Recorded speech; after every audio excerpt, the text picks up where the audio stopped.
Memang orang cakap you sakit, you kena banyak rehat, you kena banyak tenangkan fikiran, relax. Yes, memang betul, tetapi kita tak boleh layankan sakit tu duduk baring, oh sakitnya, sakit. No, you kena bangun, you kena ada semangat, you kena kuat lawan. Kalau you keep doing that, lemah apa benda semua, layankan lemah, oh bangun sikit sakit, bangun ni sakit, you takkan ke mana, you takkan jadi apa.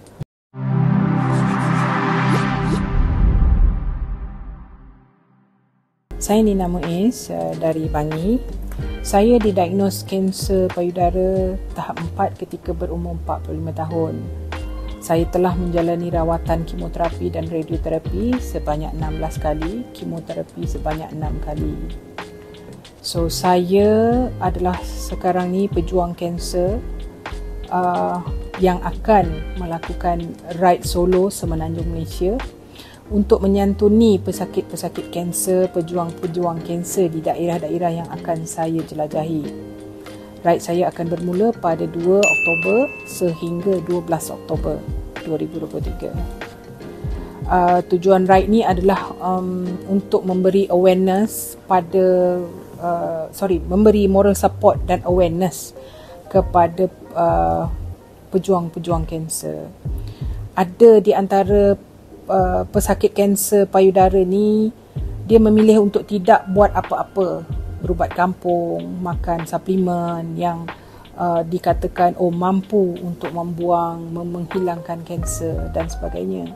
Tapi pada saya sebagai seorang pesakit kanser, adalah lebih baik kita ikut saranan doktor, pakar, apa yang kita perlu buat. Contoh, kalau doktor kata buanglah. Dia lebih mengetahui apa yang terbaik. Selepas itu disusuli dengan rawatan kemoterapi, radioterapi, dan ada yang separuhnya melalui rawatan dulu baru pembedahan. So sebaik-baiknya adalah kita ikut apa yang doktor sarankan, insya-Allah. Saya memilih ride ni sebabnya saya nampakkan bila kita bawa jentera macam ni pergi ke satu tempat tu, kita kena banyak benda yang kita kena ambil kira. Keselamatan, cuaca, kesihatan kita sendiri, perjalanan tu sendiri, risiko perjalanan tu sendiri. Saya nampak kat situ ada beberapa cabaran. Bila mana kita lalui cabaran tu sama macam kita melalui jalan cabaran melalui perjuangan kanser ni. Kanser ni bukan mudah dan bukan murah sebenarnya. Dan lagi satu, dia sangat-sangat perlu support moral dari orang-orang di sekeliling kita. Bila mana kita ni didiagnos dengan kanser, sebenarnya bukan kita sahaja diuji, tapi orang di sekeliling, anak, isteri, suami, ahli keluarga, which is diorang pun terkesan dengan keadaan kita sebenarnya. Bila saya ride ni, macam-macam benda yang saya akan lalui, macam-macam rintangan, dugaan, dengan panas, hujan, dengan mungkin tersesat, mungkin akan jumpa macam-macam obstacle di depan saya. Tapi saya anggap ini satu cabaran dan saya nak jadikan dia satu contoh, which is kepada semua yang sakit, juga pada yang sihat, kan, tak kisah pejuang kanser, stroke atau apa saja sakit, kita perempuan kita kena kuat.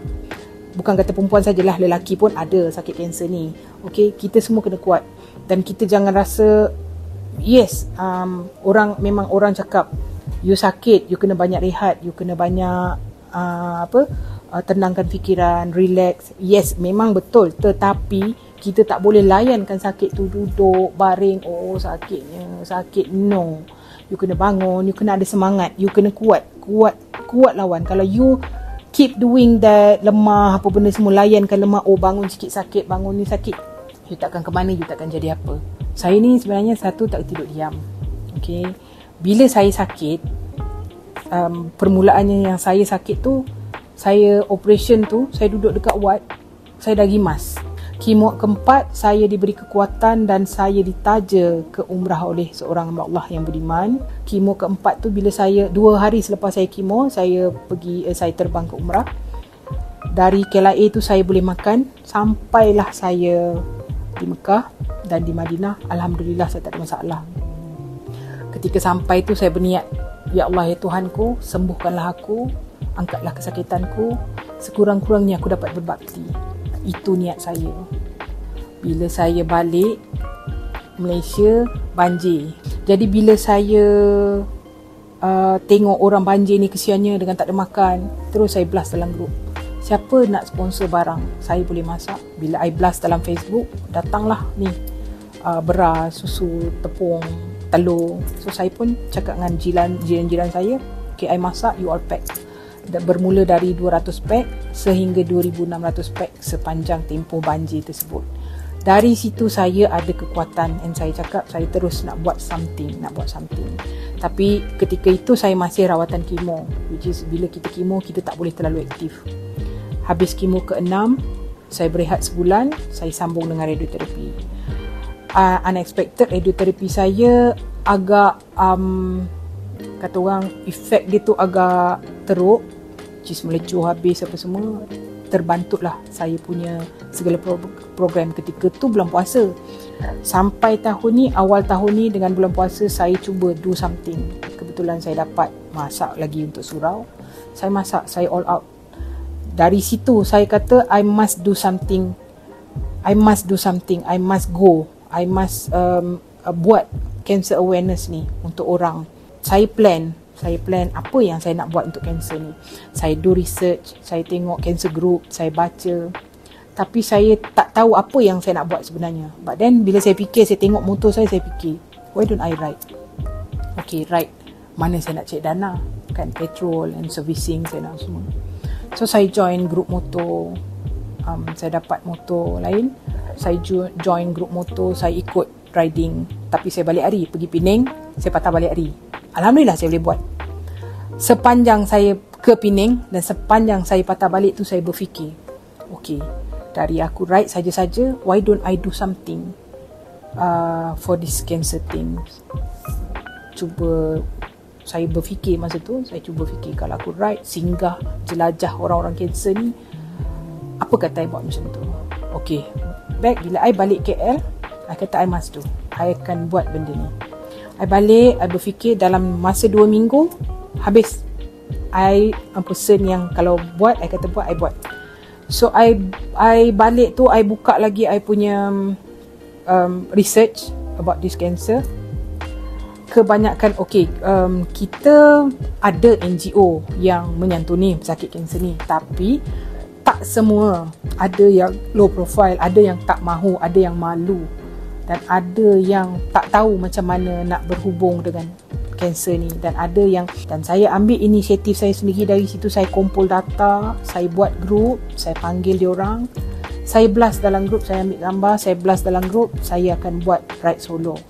Dan saya dapat feedback kat situ. Okay, datanglah jenguk saya, datanglah ada jiran saya sakit, datanglah kat sini ada orang. So I have a good feedback from that. Saya kumpul. Ada perjalanan tu akan drop in dekat saya punya kampung, so saya boleh bermalam.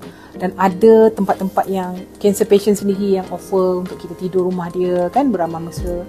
So saya dah susun perjalanan tu. Okay, step seterusnya, mana saya nak bermula, macam mana saya nak lepas pergi benda-benda ni semua.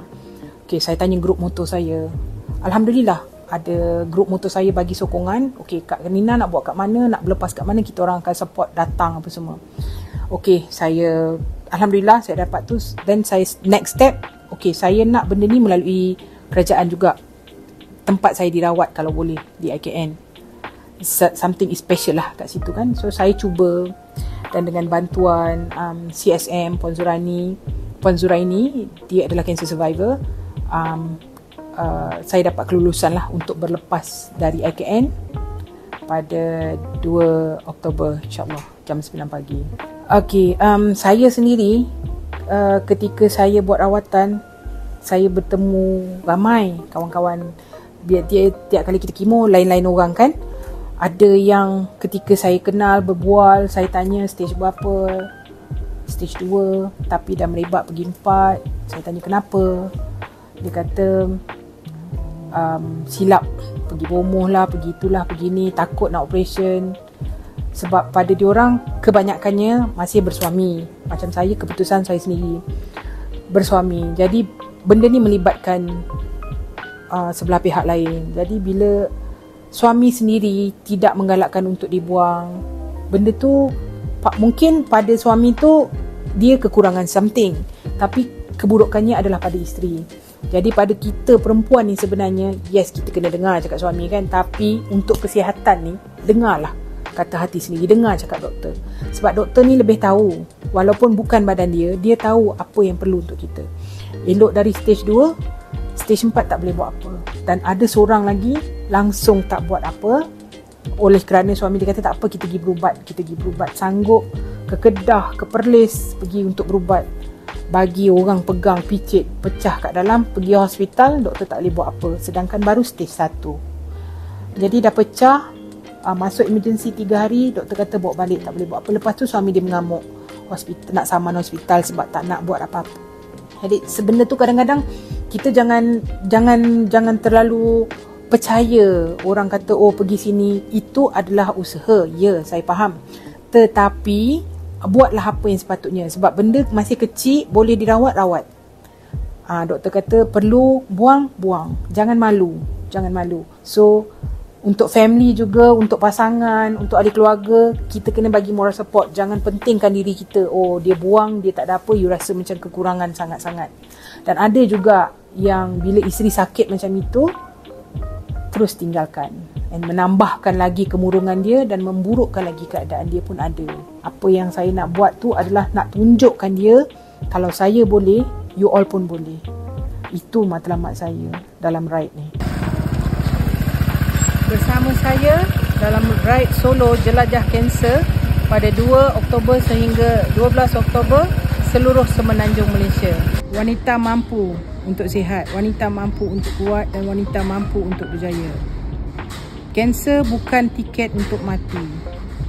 Percayalah, setiap dugaan itu ada nikmat dan rahmat di sebaliknya. Berjuanglah.